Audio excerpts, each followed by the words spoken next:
I first of all just want to acknowledge the group for being here again. Thank you guys for attending this seminar. We're really grateful that you've taken some time out of your busy day to be here. I'm really excited for today. I don't know how many people look at a seminar or a planning meeting that's focused on medical billing and get super excited, but Bob and I do. This is an area that, as he and I have gotten to know each other, we share a common vision in and around how we want to support the industry. And like James said, both of us are physical therapists and we've owned practices. We've been in that position. And, Bob will obviously go into more depth into his story in it. But for me, I can tell you on my end, when I looked at being a PT, I never thought at one point I'd ever own a medical billing company. The demand in our industry is so high for quality billing that there's plenty of space for people to come and make an impact. And as an owner, I hated my billing department. One of the biggest mistakes I made early on, and this is transitioning from introducing myself into our message today, is that early on, I didn't realize that having a billing department was the same thing as owning a separate billing company. Later on when I got coaching and consulting and I networked out of physical therapy, in and out of physical therapy, it was interesting how people highlighted, yeah, that's not even necessarily the same industry. And you think of it as like another service that you offer for your patients just to get paid, but ultimately it's a totally different company. And as a result of that, I put the wrong amount of attention into that service.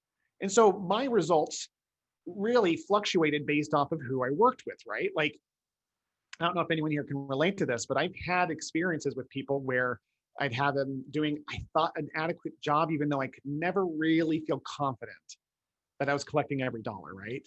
And then on the flip side of that coin, I've had experiences where I almost bankrupted because I had fraudulent billers and people who didn't know what they were doing, but I didn't know that they didn't know what they were doing. And so it's a recipe for failure in the industry. As we look forward and want to help you guys become profitable, especially now in 2021, now more than ever is the time to become at cause over your billing and collecting. Regardless of whether it's outsourced or in-house, Bob and I are committed to serving you guys and helping give you the information that you need so that you guys can be successful practice owners of both of your businesses, both the PT business and your billing business, whether you in-house that or outsource it. I'll never forget this day in December. It was the last Friday before Christmas in 2014. I've shared this on a year ago, I think, but in 2014, I remember driving home and just hearing the beeping of my car seatbelt alarm. I was driving home at pitch black on a Friday night, Friday before Christmas, which was Tuesday the next week. And I am listening to this beeping, but I'm just drowning it out because my mind is overwhelmed. The reason my seat was beeping, by the way, is because the passenger seat was filled with paper charts that were so high that my car thought there was a human being in there, right? And this was my life back then. I'm driving home, I've got that going on, and in my mind, I'm replaying this conversation I had with this person who was my part-time CFO. His name was John Albrecht. John said, "Hey, Will, I need to talk to you real quick. Do you have a minute?" And he pulled me aside away from the patient floor into a back office and said, "Hey, listen, you have $5,000 left. That's all you have left. How would you like to spend it? You've got $10,000 in bills, payroll coming up next Friday. How do you want to mitigate this?" And there's a whole other webinar that I can tell as to how I got to that point, but with the sparing of the time here, I just couldn't believe that it took me by surprise to that point. And so as I'm driving home, I'm trying to think about payroll. I'm thinking about like how I'm going to be able to pay the bills and keep my business afloat. And at the end of the day, it came from making a couple of key mistakes that I'm going to go over first. So the way this is going to work today is I'm going to go over a couple of the key flaws that we can make in our billing departments.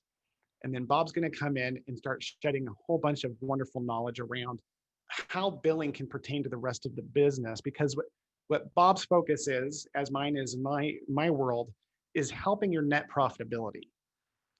You see, the thing that's limiting all of us from getting to where we want to go can be categorized in three particular domains. The first domain is a lack of knowledge on our billing and collecting, right? The second thing is not knowing how to lead. All of you are powerful leaders, and whatever's limiting us from moving forward is a discrepancy that exists between where we are and our ability to lead. And the third thing is time to be able to address the first two domains, because we're so busy coping, treating patients, dealing with reviews, managing. So this information will serve as light and hope to be able to help you get off on the right foot in 2021, focus on your billing and collecting, get a cause at it, and ultimately use that as a tool to manage the other parts of your business to bring your net profits up. How does that sound? Guys, what Bob and I would love, oh, okay, Bob's give me a thumbs up. I love this guy. His approval means everything. So listen, all of you, I would love for you in the chat to start thinking of questions that you might have. Admittedly, I will be excusing myself in about 20 minutes, and Bob's going to take over the remaining part of this meeting. So he might be answering those questions, but I would love it if you guys had any questions on your billing, whatever it might be. It could be something related to the upcoming changes. It could be something related to like current management problems you're having. Please put those in the chat so that as best as we can in the time allotted, we can offer you solutions and help you get what that is that you need. So without further ado, I'm going to transition over to my PowerPoint. And we're going to talk about overarching flaws that we make in the billing side as people who own a billing company, right? So let's get right to it. These are three fatal flaws that we do in managing our billing service. First of all, we feel comfortable with our billing. And so why is that a flaw? There's a guy named Eric Collins. He wrote this amazing book. And in it, he was talking about how we, as business owners, the biggest thing that limits us is the desire to really understand the greatness that lies beyond being good. He did an analysis and research literally with thousands of companies across America, and he found that the truly great companies were companies that were able to not just be comfortable with good, they wanted to be great. In billing, because it's not something we're trained on, we oftentimes give that power to people that tell us that things are going well for us. So that means we're comfortable. But if we're ever in a position and we're being honest with ourselves that we're not totally 100% confident that we're collecting every dollar owed to us, then we're setting ourselves up for some sort of failure. Maybe not as dramatic as my story, but ultimately it is something that is going to limit our growth. You've already done the work of treating the patients. So if we're not collecting every dollar that we should, whether that's an outsourced company or whether that's an in-house solution, that's the number one thing to do to grow. And so we don't confront that because it seems complicated, and understandably so. We didn't go to school for that. But it doesn't mean that you can't overcome it. That second thing there says we inspect what we expect. We have to get to a place where we are constantly inspecting things. It doesn't have to take a lot of time. That third block says it all. We only have to know Pareto's law, which is the 20% that gets us 80% of the way there. So if you're insistent on an in-house or outsourced solution, you don't have to know how to jump in and do the actual billing and collecting of your company. But you do need to know, and you're accountable as the owner too, understanding at least that 20%.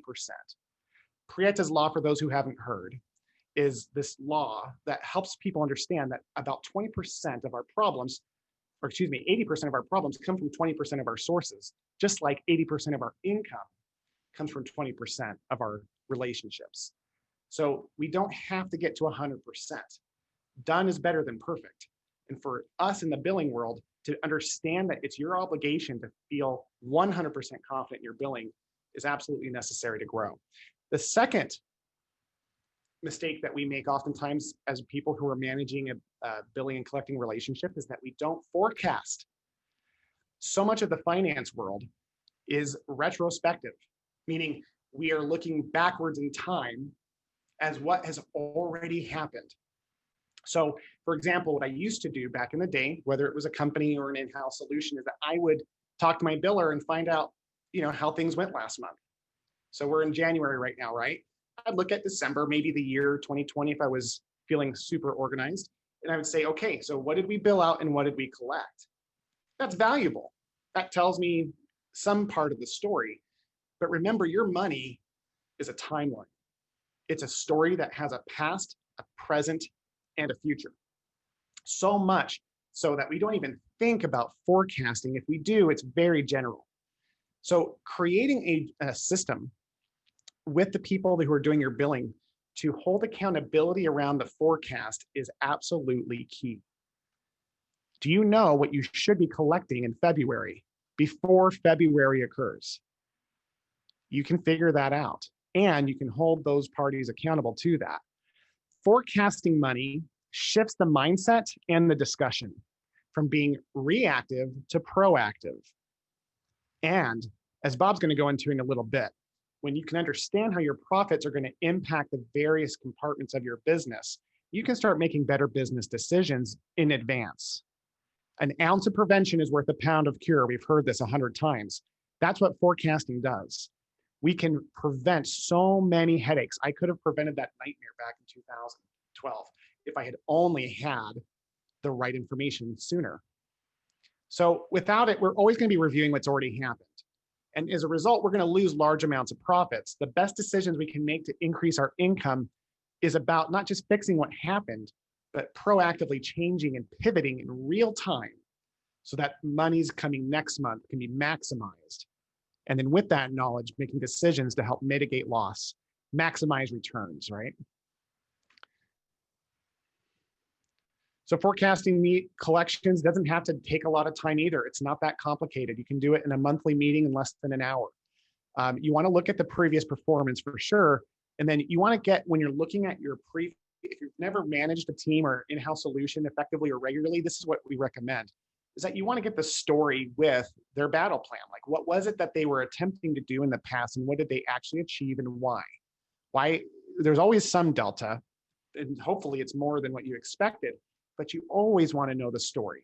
And these are stories based in facts, not excuses. And so when you hear that information, you can really get clear as to what the targets are for the following month. Flaw number 3 is not knowing the stats. There's a lot of different statistics to use in billing, but what I like to show people is just the accounts receivable as a primary management tool. This is a snapshot in real time. It does give us some retrospective perspective, but it's just the tip of the iceberg. But this is probably some of that 20% that gets you 80% of the way there. And most PT practice owners that I've worked with don't really know this percentages, don't know these as well as they should. So let me go over this with you because it's super simple and it's going to magnify how well you'll be able to manage your billing coming in 2021. So first off, you have your 0 to 60. That's your dates of service that are aged between 0 days, meaning today, down to 60 days prior. You want 80% of your money in that first bucket. So that money being there, why do we want so much of it there? Well, the biggest thing we're fighting against in the billing world is time. Timely filing and the issues surrounding it are by far the biggest reasons why getting your claims accurately and quickly submitted are the best things that anyone can do to get your money back. And so having most of your monies in your accounts receivable in that first bucket is essential for making sure you're collecting and maximizing every dollar you've worked for. The second 2 buckets are very similar, 60 to 90 days. You want less than 5% of your total accounts receivable, as well as 90 to 120. And then lastly, you have less than 10%. Now we are taking liens out of this, and in many cases, workman's comp as well. But anything greater than 120 days, you want to have that less than 10%. So that gives you your 100% bucket of where your accounts receivable are broken into their individual allotments. Now, listen, we still look at other stats, but I wanted to show you that first. But again, we look at a profit and loss statement in addition to looking at our billing and collecting. It's really important to get into a system where we're reviewing our billing and collecting. And then once we feel 100% with that we just don't let it go. I mean, this could be fatal flaw number 4, but ultimately, just having a really good solution around your billing and collecting is the beginning of your financial management. What you do with that information is just as important as making sure you collect the money. So for example, if you're looking at your profit and loss statements and your collections, you start monitoring other key statistics. I've created something in my experience after owning a multi-location, multi-state business of something called the 5 pillars of profitability. The very first pillar is maximizing billing and collecting.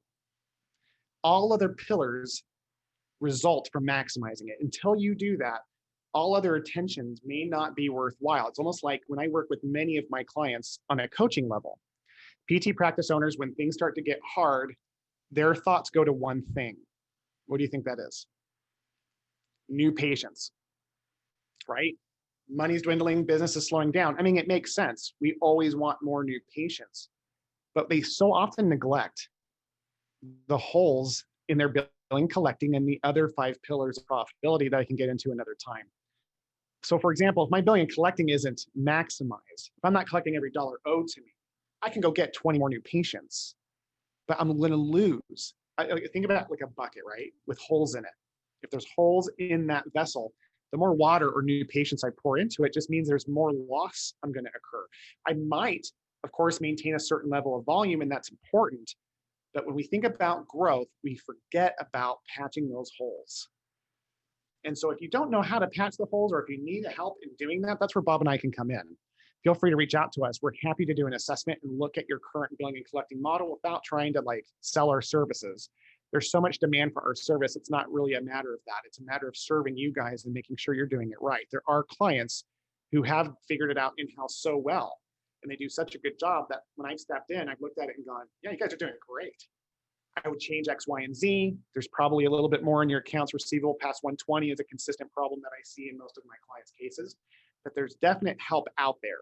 So you can go out there and just get that affirmation or major reconstruction, whatever it is that you need, through people like Bob and myself.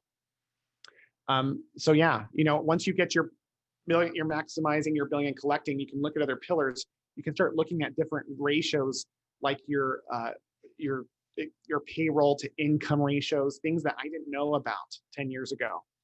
And ultimately, if it wasn't for that sad day back in the early 2010s, whatever, I would have never been on a path, a mission to figure out all these things that had haunted me for so long as a PT practice owner. So just a quick review, the benefit and cost of that. When you're looking at things in this way, you're correcting issues in real time. That means you're minimizing timely filing issues and helping your company stay on their toes. You're also going to maximize profitability. The cost of not addressing anything that's out in your billing and collecting is that oftentimes you'll have individuals who are hiding in the darkness, right? Like, this is something I'm sure Bob can speak into. For me as a PT practice owner, it drove me nuts. I learned later, when I learned how to manage billing, how oftentimes they were just going for the high-hanging fruit. I didn't know what I didn't know. And truly, the industry standard of what we are told that we should expect to collect is so low that subadequate, maybe not even bad, but good but not great billers and collectors, whether they're in-house or outsourced, they hide in that darkness. They go get the high-hanging fruit, they keep you profitable, and they're hitting averages that are on track for the industry. But we're here to tell you that those averages across the industry suck. You can do better. You should know across the board where it is that you want to be. And of course, the cost is impaired cash flow. Even if that money doesn't get lost, not having it in real time has a financial impact. When you're talking about your billing and collecting, that is one of the biggest discrepancies between our industry and all other industries. All right, there's a professor out of University of Washington. His name is DJ. I can't remember his last name because he's my wife's uncle. But he wrote this book, and it's been used across different business platforms that analyze the different industries of business. There's 5 that he recognizes, and the first 4 are very similar. Over here is healthcare. Billing and collecting with insurance absolutely is what separates us. I hired once a professional CFO to come in and really run my company when I was kicking on 5 locations. We were opening in multiple states. And he came in and he quit after 2 weeks. And this was a guy that I validated who knew a lot. He just didn't know healthcare. And he came in, he's like, I can't do this. It's so complex what you guys have to deal with insurance billing and collecting. He goes, the fact that you're treating someone today and you don't get paid for sometimes up to 90 or 120 days, he goes, that's baffling to me. And I don't know how to do what I know what to do in those circumstances. So I say that to acknowledge all of you, because yeah, there's room for improvement, but if you're here in this meeting and your company is breaking even or profitable, you're doing some amazing things that a lot of people outside of our industry just can't do. So remember that when you're talking about billing and collecting, you are in fact talking about this thing called cash flow. The importance and the impact of it absolutely can shape the success of our companies. And of course, lost money. So that is what I have to share with you guys today. I'm really grateful for this time. As I, of course, feel free to reach out to me. I have the YouTube channel, The Profitable Provider. I post videos on there all the time to help people increase their income, impact, and freedom. If you ever want to reach out to me through my company In the Black, I'm absolutely happy to talk with you about your situation and what you can do to help make that better with or without an external company, of course. So yeah, really grateful for all of your time. Bob, I would love to turn the time now over to you, and thanks again for being here. I appreciate you being here. Yeah, thank you. Thanks, Will. Appreciate very much what what you shared. Let me just quickly say that I agree with 100% of what Will said. And I've been in the game a little bit longer, so I've had a little more time to just maybe focus some of the context for how I think about the same issues, right? But it's really the same story. You all, assuming you're all on this call, you are physical therapy / occupational therapy private practice owners, okay? If that's true, if that's who you are in the business of, first of all, you own a revenue cycle company that does physical therapy and occupational therapy for revenue. And you have to run your business like you're a revenue cycle company, because that's what you do. If you are not 100% cash paid at the time of service, you have a revenue cycle. Revenue cycle is everything that impacts if, when, or how much you're paid. Everything. Okay, so you think about your practice from the context of what impacts if I get paid, when I get paid, meaning how long is it going to take between the time of service and bank deposits, and how much. Everything that impacts those three things is on the table in the context of revenue cycle. You need to think about your practice as a revenue cycle company. So Will started off by making a statement about doesn't matter whether you're in-house or outsourced. Let me just, I agree with that. I know there's a lot of debate in this industry about in-house versus outsourced. I've been both, right? I had a practice that did 10,000 visits a month, and I had a billing department. And we took that billing department, and now we use that and a whole bunch of other people, because we're many times larger today in terms of what we process than what my practice was. But we spun it off, and now we do it for others. So I've been on both sides of the fence, and I can tell you that the debate about which is better or which is more appropriate, in-house versus outsourced, is completely the wrong question. The only relevant question is what kinds of systems, processes, and structures work and what doesn't. And you could do things that work well in-house, and you could do things, and you could have outsourced billing partners that do things, that work well. You have to have the right kind of structure to produce the result that you're after. I've put a couple things in the chat. I don't know if you're all looking at your chat. There's a lot of directions I can go in the half an hour or so that we have left. What I want to make sure that you get is what are the things that are really on your mind related to revenue, or margin in your practice and profitability, things like that. Your business, okay, the business I was in, is essentially you're all business owners. So I'm going to suggest that your number one metric of all is the value of your business. And Meaning what someone else would be willing to pay you for it. Whether you have any intention of ever selling or not is irrelevant. What you're here to do is you have an asset. You're investing your life into a business. You spend tons of time with that. Okay, so your objective, along with providing value to the people that you serve in your community, is to create value for yourself, right? So that's the value of the business. And so I can tell you that we could talk for a lot about what all of the drivers of value are. I can tell you that the biggest driver by far is what's called owner's cash flow.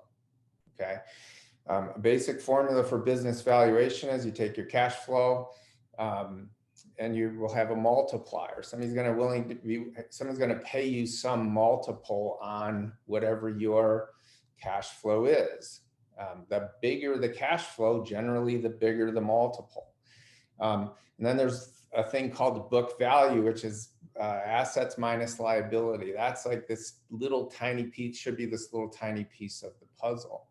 However, if the cash flow piece is not that big, the value of your business gets closer and closer to just book value.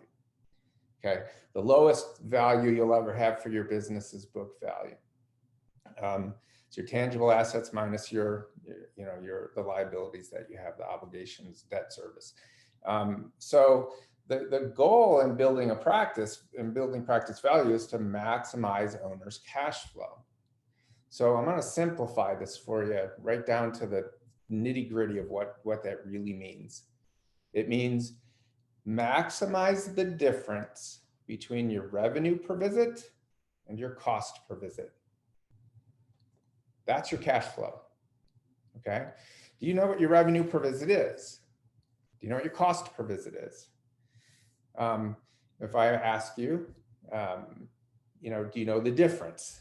And so there's, that's, if I asked you, are you right-handed or left-handed? You probably know the answer to that.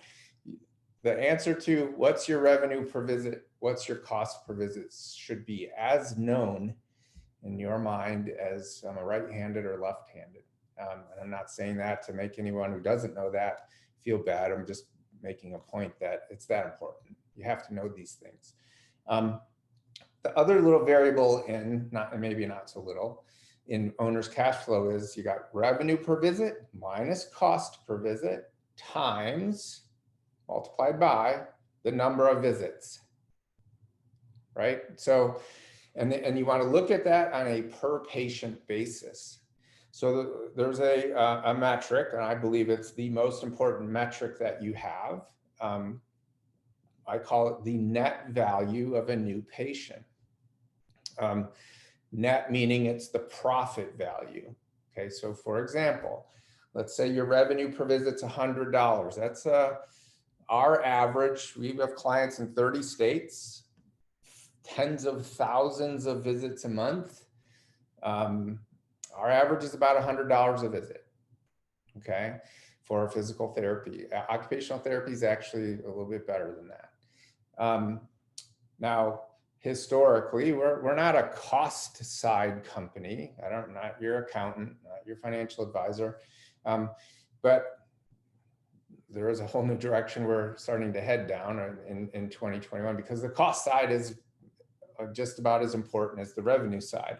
So you have your revenue per visit. So let's say you're at $100 revenue and your cost. So here's some scary data. We just went through the craziest year in the history of years, I think, right, with COVID. Our client base production dropped 45% from pre-COVID levels in May. So when we look at January, February, we're plugging along. March was pretty normal. April started to fall and it bottomed out in May. And the production was 45% off what January and February were. Okay, and then it came back. So that reduction in volume right, had significant impact on the relationships of cash flow and cost and revenue per visit. So 2020 is a from a data standpoint, it's kind of challenging because that rapid change in volume had major impact in what data, how you calculate some of these data points. So when you're on this steep downward decline in revenue that everybody went through earlier in 2020, revenue per visits actually are artificially high because the revenue lags the production. What you bill out, what you treat in January, you basically get paid for in February. So if your volume is dropping, your revenue doesn't start to fall directly with that volume unless you're 100% cash. The opposite happens on the way back up. So it might be a little tricky in 2020 to really know what your revenue per visit was, but it's very important to know. So let's say we're at $100 a visit, and our cost per visit, so the point I was getting to is that because of COVID, because of CARES Act, because of PPP, I connected to hundreds of practices, several hundred, around helping practice owners calculate the impact that was going to happen on their business from a financial standpoint. And we looked at PPP and how much of a loan you needed to create a bridge financially. And I did all this for free for months. We created models and put stuff out there into the industry.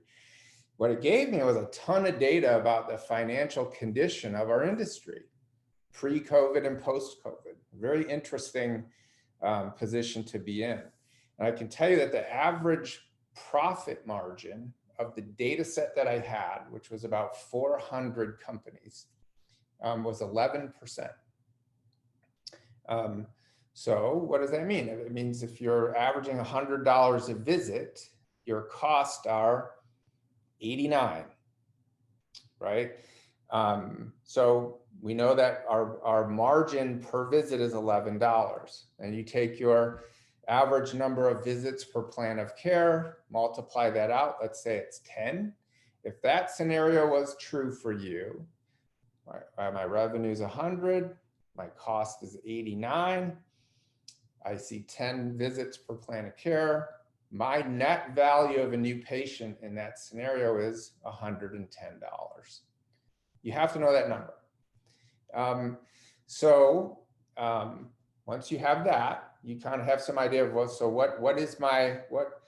does a new patient translate into in terms of owner's cash flow? How many new patients do you have? Do you have 50 a month, 100 a month, 200 a month? Times your typical net value number. Very, very important to know that number. Now, I'm going to tell you something that you're probably going to say, this guy's nuts, that can't be true. And I'm going to tell you right now, it's 100% true. The math is 100% solid. I'm going to give you a normal scenario. Let's take our normal typical practice, 11% margin, doing about $100 a visit, treating a patient on average about 10 times. We're seeing 800 visits a month. That means 80 new patients. Our payroll is about 55% of revenue. This is very normal. If I take these hundreds of practices that we have data on and look at it, that I just told you kind of what the average looked like. If we take that practice and we raise your revenue per visit 5%, and we lower your cost per visit 5%, the net value of that new patient will go up 85%. Okay, that's not a typo. I didn't misspeak. 5% increase on that scenario, 5% increase in revenue per visit, 5% decrease in cost per visit translates into a 85% increase in the net value of a new patient. That is 100% profit. Now take a multiplier, okay? Now what we've done is we've substantially increased box number one, owner's cash flow. Now if I'm gonna get 4 times my cash flow or whatever the number is, That's a pretty typical number for valuing PT practices. That improvement in net value of a new patient translates into about a $600,000 increase in practice value. That's something worth doing, okay? And guess what? You didn't need to hire another therapist to do it. You didn't need to buy more equipment. You didn't need to increase your space. We're maximizing the value of what you already have in control. And I want to suggest to you that the proper sequence of events for you and your focus areas for 2021 should be, let's maximize the value of the present new patients I have. And I could talk for a week on all the things that are on the table to accomplish that piece. But accomplish that and then go out and get as many new patients as you can get. And I can tell you that life is much easier to scale on a better net value of a new patient than a very tight margin, okay? I'm gonna do a screen share if this lets me. Here we go. I'm a data freak. I do this kind of crazy stuff all the time. This is just an Excel workbook. Happy to share this with you too, by the way. Here's our normal practice, our average, typical. Let's say, you know, and again, if you want right now, if you want to throw out a scenario, put it in the chat, I'll type it in here. I'll tell you exactly what your return would be. But this is pretty much the scenario that I just said, except I'm at $90 in this exact model. It's really simple to change. I can change it to $100, no big deal. The whole thing just changed. But so let's run with that. $100 a visit, 10 visits, you got 11% margin. You see 800 visits, that's 80 new patients. Your therapist will treat about 200 visits a month. You got 55% of your revenue going to payroll. This is what you typically pay a therapist per month. And we're on a 4x multiplier on the value of your practice, okay? When we look at that, what this shows you is if we increase revenue per visit by this top line. So I'm going to just stick down here at the bottom of the list to 5%. We're going to do a 5% net revenue increase and a 5% cost decrease. Our gain is 86% on net value of a new patient. That translates into, it took us from 11%, and I know there's a whole bunch of numbers on here and it might make you dizzy, but I know the workbook. So we're at 20.5% margin now. And if we go all the way down to what is that worth in terms of practice valuation, it's worth $785,000. So pick your number. So now let's get to a couple other quick points to piggyback off of what Will said. I agree that your focus should be on maximizing billing, but I want to position it differently because billing is this much of revenue cycle, which is this much. Your focus needs to be on revenue cycle, everything that impacts if, when, and how much you are paid, okay? It starts with your therapist and treating patients and what's your schedule slot and how many units do you get and how is that coded and what's the combination of codes and what time-based rule do you use to roll up minutes? If you're Medicare, using the CMS rule, the 8-minute rule. If you're not Medicare, you should be using the AMA 50% rule. And does your software allow you to program payers to specific rules? And if you have good software, the software determines what kind of data you can get. What do your reports tell you? And I know I'm just spewing off a whole bunch of stuff here, but this is the stuff that really matters, is what's going to drive this net value of a new patient. So you've got your, what I call charge capture, all the things that determine what you're billing out, okay? You want to maximize that. Your payer mix, what's your payer mix look like? Well, what's a payer mix? A payer mix is how does your practice break down by percentage of visits? I am 30% Medicare. I am 10% Blue Cross. I am 10% workers' comp. I'm 20% commercial. I'm 15% military. You have to know what your payer mix is, okay? we'll give you an idea of what a aging breakdown in accounts receivables would look like. Let me give you a quick test that you can go do in your practice right now that you could take to the bank on terms of knowing how all of this is working. So since our focus is revenue cycle, here's a revenue cycle wide data point metric, KPI, whatever you want to call it. I call it ADO score. It's my metric. I invented it, but it's super simple to calculate. What you do is you take how long it's taking you on average to get paid. Okay, you have to know that. How do you know that? It's very simple. Take your accounts receivables balance, divide it by what you charge out every month. So if I have $500,000 in AR and I bill out $500,000 a month, 500 divided by 500 is 1. You take that sum and multiply by 30, and that's how long it's taking you on average to get paid. Okay, so in that scenario, it would be 30 days. If my accounts receivables balance is 500, and this counts your patient balance as well, not just the insurance, but the patient. If that balance is 500,000 and I bill out $250,000 a month, 500 divided by 250 is 2 times 30. Now it's taking me 60 days to get paid, right? You see the relationship there. You could take all kinds of scenarios, right? 600,000 in AR, 200,000 in charges, taking me 90 days to get paid, okay? I can tell you that our average time to get paid across the 30 states we have clients in, it's 26 days. That's all payer mixes included. Now some payers, like some militaries in some parts of the country, take 90 days to get paid. Blue Cross or Medicare, some parts of the country, we're turning Medicare every 10 days.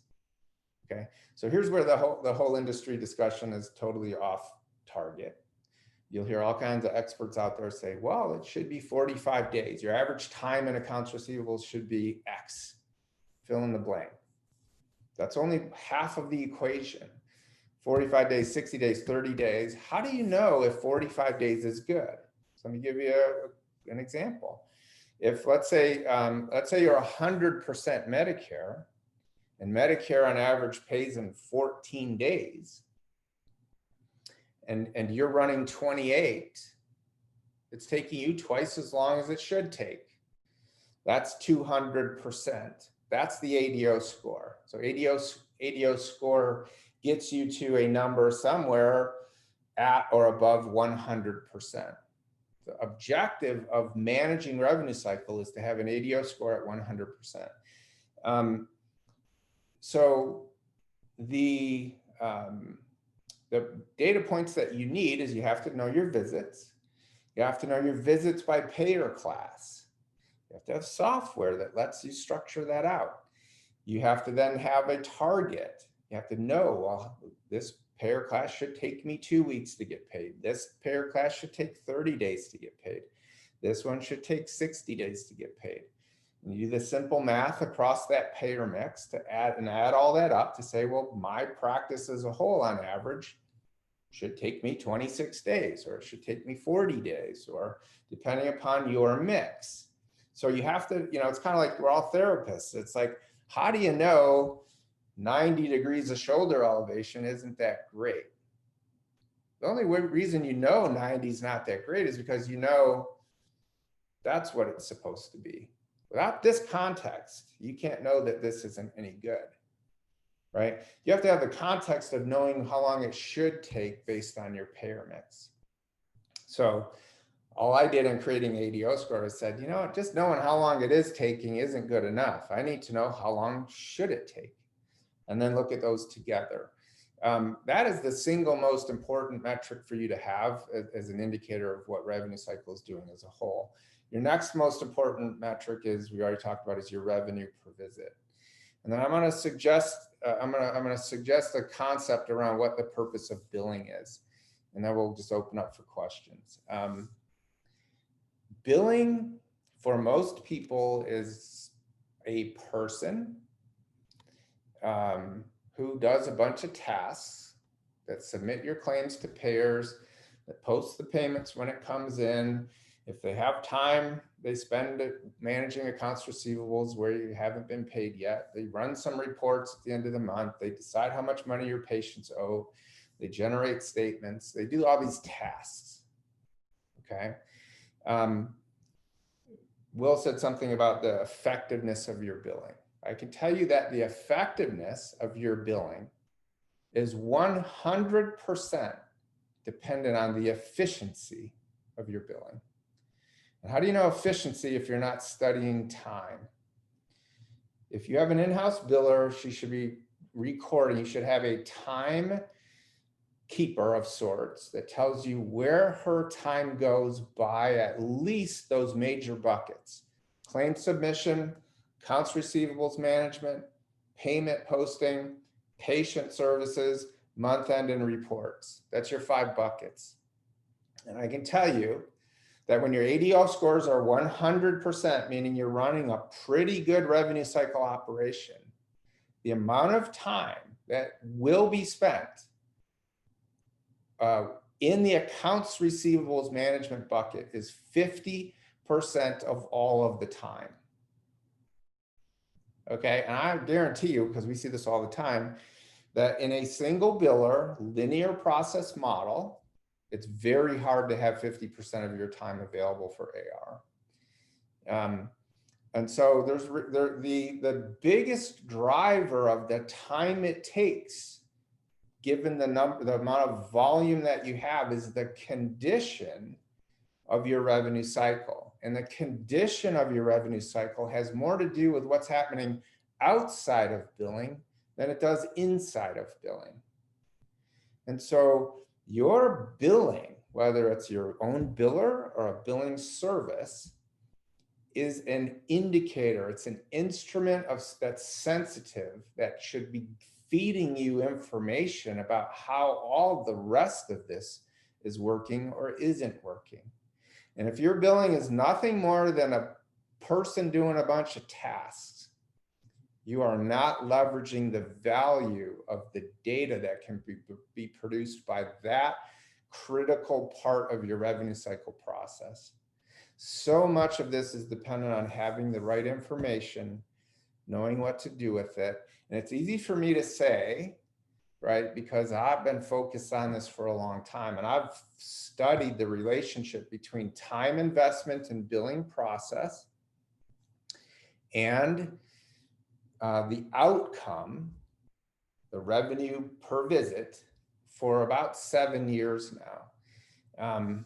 And so there are so many, what you really have to be focused on here as a practice owner is all the things that inflate the biller's time are the same exact things that are going to put your money at risk. They're going to, the if becomes a bigger if, the when becomes longer, and the amount becomes less. And what we do when we bring in a new client, we always establish baseline. We get a ton of data and we paint the picture with data. This is our present reality.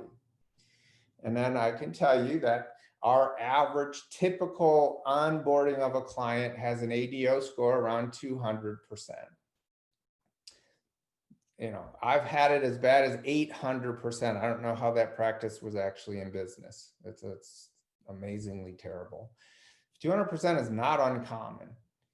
Okay. And then we work on, our focus is on process optimization, understanding best practices, how things are supposed to work, focusing on the root causes of issues, right? If you look at a patient with back pain, because you know they have back pain, you're not done. You don't know what you need to know. You need to know why they have back pain. You need to know about how they move, what they do, how they function, what's their activity level, right? You need to get to why they have back pain, right?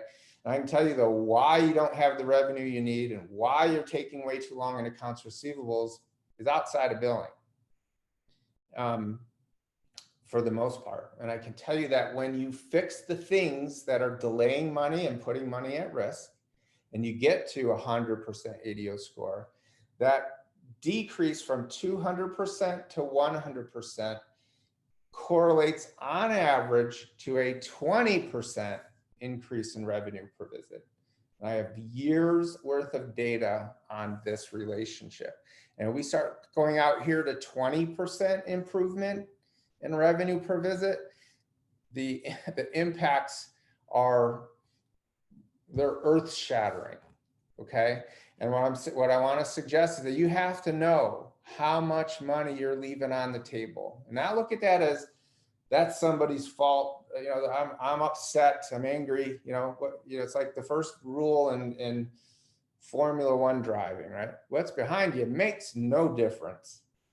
Okay, what matters is what's in front of you, and I'm telling you, this is huge opportunity to improve. And you start looking at 1%, 3.6% Medicare cut that just happened, 15% reduction for PTAs and OTAs in January 2022. We're getting punched in the gut here, and there's gut punches on the calendar. Start to look at how you can improve process to improve revenue, which will improve net value of a new patient, which will really drive your practice value up. This is so important that you start with optimizing what you have before you start looking at all the other stuff you should be doing that's brand new. Maximize the value of what's in your lap now, and then get more of it, right? The idea is if I can up my net value of a new patient 86%, now it's much easier for me to do the scaling part. I want to double my volume. Well, doubling volume means more therapists, means more stuff, means more space, right? Doubling net value of a new patient means nothing. It means optimizing process. It means getting what's on the table for you to have. You don't have to hire anybody. You don't have to buy anything. You need to just know what to do, where to focus. If that's something that I can help you with, that you're interested in, that's what we do. Yes, we do billing, but I can tell you the only reason I do billing is because through billing, I get the data and the information about what's going wrong so that we can work on fixing the stuff that puts if, when, and how much you're paid at risk and return tremendous value. And that's the way you need to look at. You do own a billing company if you are in-house with your biller. You have to do exactly what I do for yourself. You just have one client. I have many. The platform I use, I'm currently building out a whole new platform for how I manage my own company that will sometime probably towards the end of the first quarter of 2021, I'm going to be making that available to anybody that's got their own in-house biller to manage your operation, to run your own little billing company exactly the way I run my big billing company. And our objective is to maximize revenue per visit, minimize time in AR, create the most efficiency we possibly can in billing process. And if those three things are accomplished, you have the maximum value of your new patients that you can get based on the structure that you have. You're still limited by your structure. But don't start changing structure to decide to go non-par with Medicare or out of network with certain payers, or there's lots of other stuff that you can do to increase the value of a business. But let's start with maximizing the that net value of the new patients that you already have. And that should be your number one focus area, part of your plan for 2021.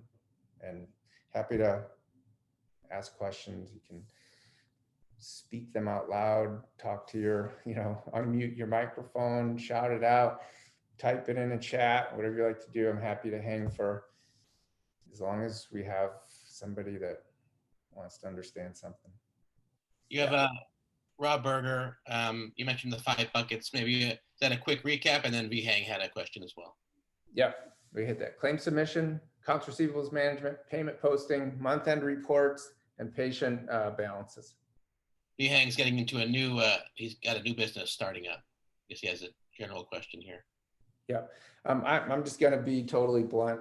You're insane to do your own billing in a startup practice. It's very difficult. And honestly, because of the linear process versus parallel process issues, I don't believe anybody doing under 3,000 visits a month should ever do their own billing. There's no way you can do it as well as we do it. So, you know, that said, you know, if you're spending your time at night doing your own billing, your wife's doing it, husband's doing it, all scenarios, right? Just go back to that basic, know the time. Make sure you're operating in a way that doesn't rob time needed away from being able to manage the AR. Track the time, measure the time, and know I can tell you, because we create perfect all the time, and we understand what prevents perfect from being created. And I can tell you when we get to perfect or very close to perfect, 50% of all of the time in billing process is spent in managing accounts receivables. When it's not perfect, that number's higher. Okay, and if you're at a 200% ADO score, 75% of your time is going to need to be spent in AR. And do the quick math, but going from 50% of the time to 75% of the time means the AR bucket time had to triple. So, you know, it's tough. You know, your focus as a new practice owner is create demand for your service, right? You want to be the best therapist you can be. You want to knock your patients silly with value. You want them to want to see you worse than anybody else. And anything that takes you off that target, it's kind of a waste of your time. I would say, you know, takeaways, things to like go back and do like tomorrow, right?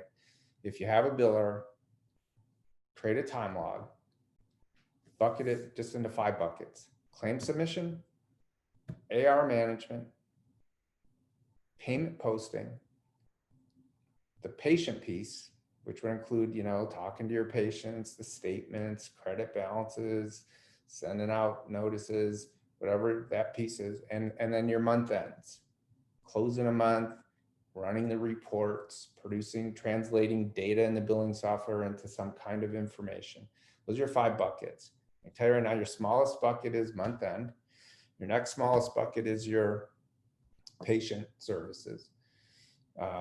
Depending upon what software you're in, you know, then you talk at all about systems. Systems are huge. There's really bad software out there. We work in 10 different softwares, and not all software is created equal. You know, there are huge differences in how long it takes.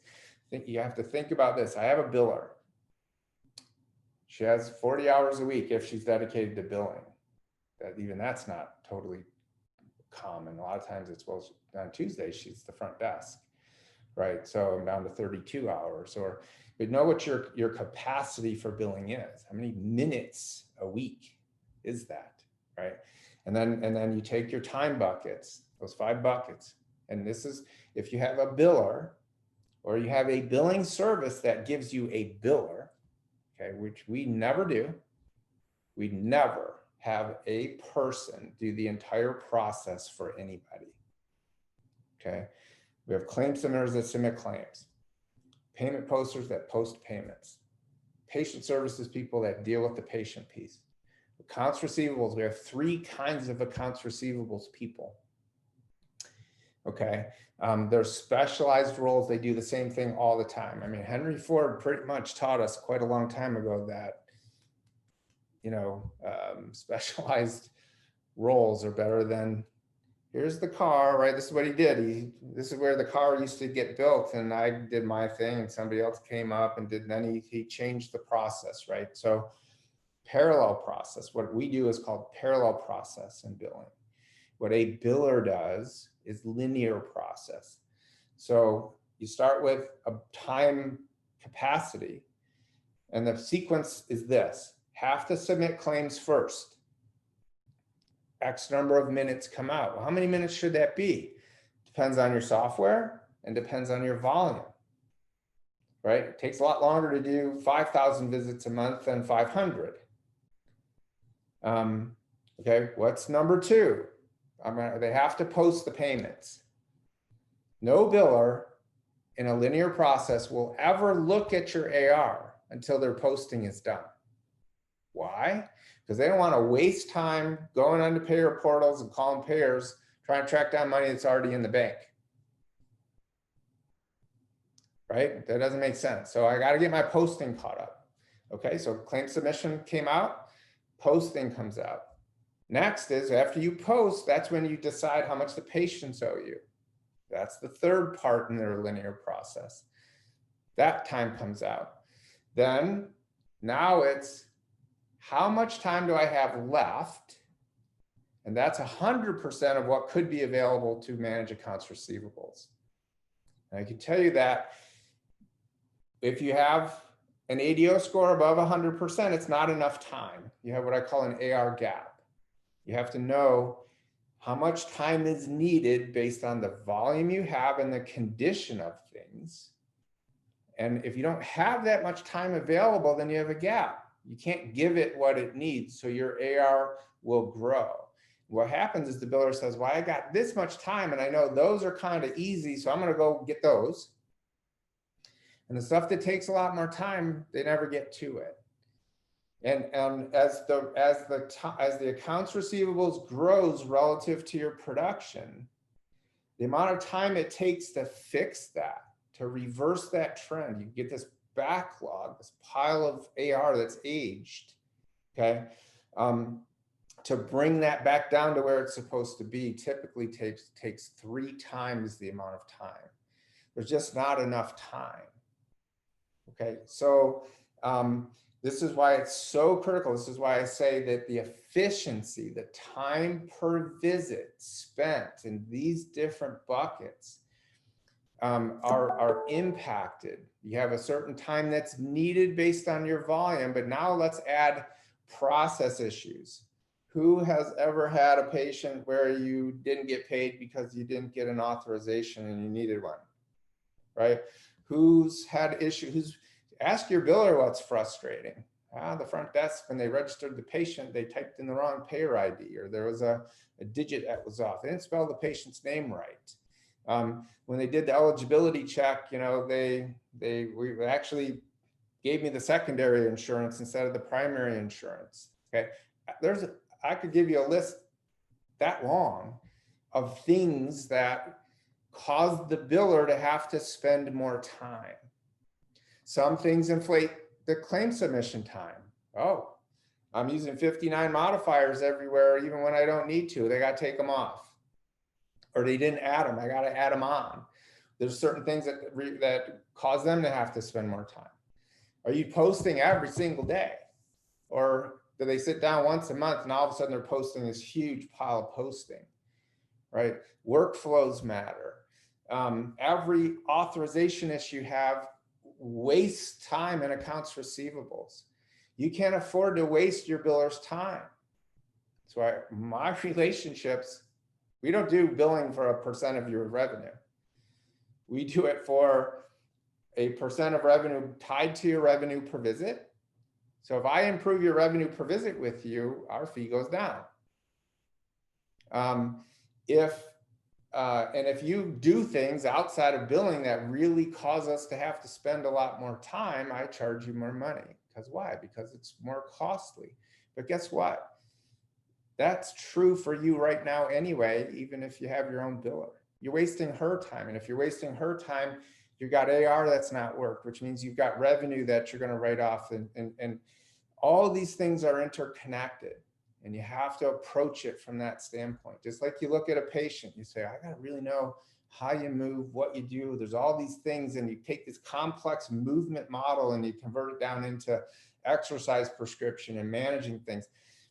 That's all. You use your physical therapist brain, which is a really quality brain, and apply it to this kind of business issue. Root cause analysis. What creates problems?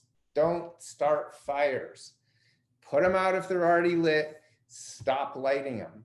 Okay, and that's the nature of our relationship. We try to help you do that. Thank you, Bob. That's awesome. Yeah. Sorry if I come across really opinionated. I am.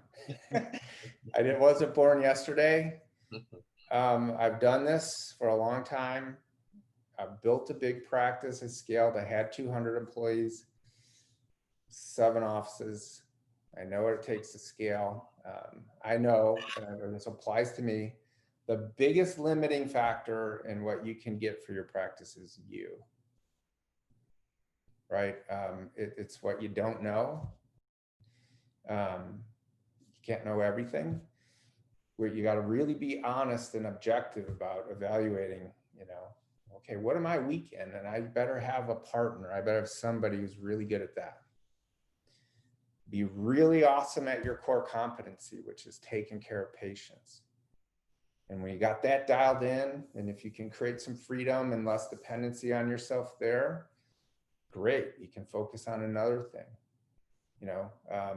That applies to finance, it applies to marketing, it applies to, right, there's so many parts of your business, there's different pillars of your business. Revenue cycle, think revenue cycle, not billing. Billing is 5 essential tasks in a revenue cycle that has about 50 things in it. And the other 45 are going to really impact how the 5 billing ones go. And you got to think like that. And I know in this short period of time, this is like a whole course, right? And how to do that, how to build that. That's what, James and, the hands-on people are about, is trying to help, we start getting into the structural limits of revenue per visit. Well, guess what? There's things you can do that have more revenue attached to them, like diagnostics, like EMG, like ultrasound, right? I mean, so that's where, that's, if you can convert time into a higher revenue, there's more money attached to that, then it's worth doing those things. But my only suggestion or point is to think about is that you already do what you do. Get that really dialed in, and that will give you a lot more freedom and flexibility to do other things. And those other things will be much more valuable to you, right? Because you've got that stability. It's a tough place to be in where you're chasing doing something different to try to create the condition you need, right? Does that make sense? Create the condition you need. And now you'll have the flexibility to leverage that in more ways. And that's a challenge. And they don't teach us this stuff in PT school, right? You're a therapist, you're a clinician. There's people that'll help, so take advantage of that. If I'm one of those people, reach out. They'd be happy to let you know how that, if, when, and how that could happen. Appreciate your time, guys, and we'll see you next time. Thanks very much. Thank you. Thank you, Bob.